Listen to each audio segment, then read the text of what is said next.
வணக்கம். இந்து இயக்கங்களின் கூட்டமைப்பின் சார்பிலே வலசை ஜெயராமன்.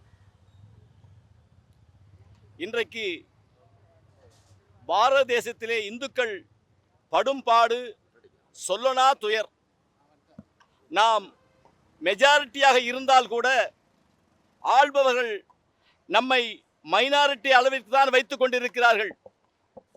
இந்துக்களின் தேவை ஆயிரம் மடங்குகள் இருக்கிறது. அதனால் தர்மயாதீன குருமணிகள் ஸ்ரீலஸ்ரீ மாசிலாமணி தேசிகர் அவர்கள் உலகெல்லாம் சென்று இந்து சமுதாயத்தினுடைய மேன்மையையும் சனாதன தர்மத்தினுடைய கொள்கையும் பரப்புவதற்காக இன்றைக்கு அவருடைய 60 வயதிலே தன்னுடைய உடல்நிலையெல்லாம் பார்க்காமல் வெளிநாடு சென்று கொண்டிருக்கிறார்கள். அங்கேயும் போய் நம்முடைய இந்து சமுதாயத்தினுடைய மேன்மையை சொல்லிக் கொண்டிருக்கிறார்கள், பரப்பிக் கொண்டிருக்கிறார்கள்.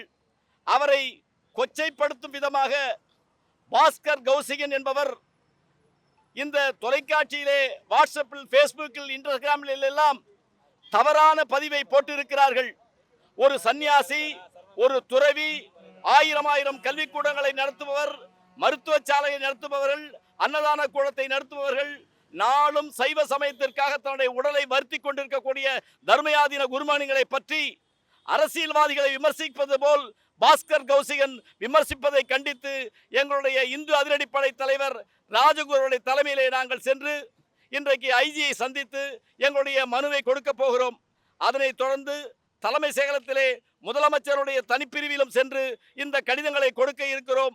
எங்களுடைய சன்னியாசிகளை, துறவிகளை, இந்து இயக்க தலைவர்களை யார் எங்கை கொச்சைப்படுத்தினாலும் நாங்கள் சும்மா இருக்க மாட்டோம், வாளா இருக்க மாட்டோம் என்பதற்காக இன்றைக்கு இங்கே வந்திருக்கிறோம். நன்றி, வணக்கம்.